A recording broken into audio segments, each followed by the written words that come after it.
يا الله، ونقول بسم الله ونيجي وياكم ويا شلون ننجح بالكيمياء لنص السنة، وهم يقدر الطالب الخارجي يعتمد على هذا الكلام اللي راح أقوله. طبعا أغلب المدارس مدخلة 4 فصول لمادة نصف السنة، وتقريبا هذني الأربع فصول عليهن درجات الأكبر والأهم بالوزاري. فانتبه عيني، الكيمياء الأحيائي والتطبيقي راح أنزل لك مراجعة مركزة مختصرة وحلوة ومرتبة. عدد أوراقها الفعلية للأحيائي 26 ورقة ونص، يعني 53 صفحة، باعتبار الورقة تعادل صفحتين. تفهم لي الأسئلة الموجودة وتحفظ لي شرحياتها، وبعد شوية أقول لك على شنو تركز. بس خلينا نذكر التطبيقي. عدد أوراق المراجعة الفعلية اللي راح تقراها 24 ورقة. هسه نجي على شنو نركز. الشرحيات اللي انتم ميتين من وراها، أهم شيء فصل الأول تحفظ لي تعاريف نظام المفتوح، نظام المغلق، المعزول، الحرارة النوعية، قانون ثرمودايناميك الأول، دالة الحالة، وتعريف العمليات التلقائية، وتحفظ لك كم مثال على العمليات التلقائية. المخطط مال الماس والباعث احفظه مثل اسمك.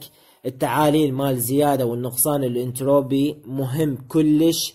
التعاليل مال طاقة كبس الحرة أكيد راح تفهمهن وراح تحفظهن مثل اسمك.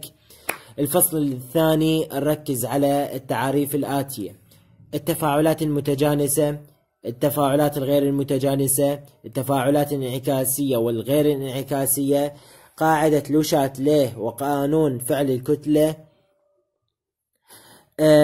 تنتبهوا لي على الأسئلة مال قاعدة لوشاتليه، مال هاي زيادة الضغط، الحجم إلى آخره. تمام، أكيد تعرفوهن.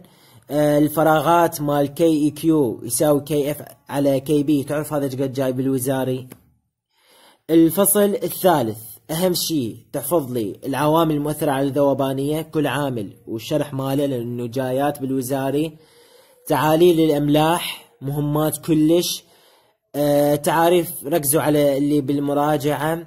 الفصل الرابع ركز على الشرحيات اللي بالمراجعة اللي راح أخليكم إياها بأول تعليق. مو بس تقرون على هاي الشرحيات اللي قلت لكم عليها، لا، تقرون كل الشرحيات بالمراجعة وتركزون على اللي قلته، اللي إن شاء الله هواي راح يجن منهن بالامتحان. إيش قد تضمن هاي المراجعة؟ طبعا هاي المراجعة بالوزاري جابت درجة كاملة، تقدرون تتأكدون بيدكم ورقة وقلم وتشوفون. بالمدرسة إذا مدرسك أسئلته من الصين فما راح تنزل حبيبي عن 80 درجة. ونصيحة مني إليك.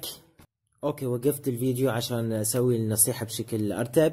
النصيحة اللي أقدمها لك إنه تأشر أسئلة هاي المراجعة بمصدرك الأساسي. هسه تقول لي ليش ما أقرأ العاد بالمراجعة رأسا؟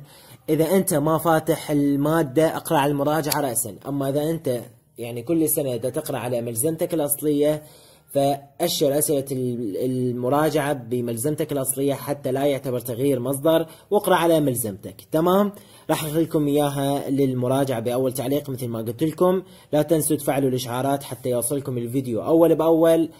أتمنى لكم كل التوفيق حبايب، ولا تنسوا والدي من الدعاء. سلامات.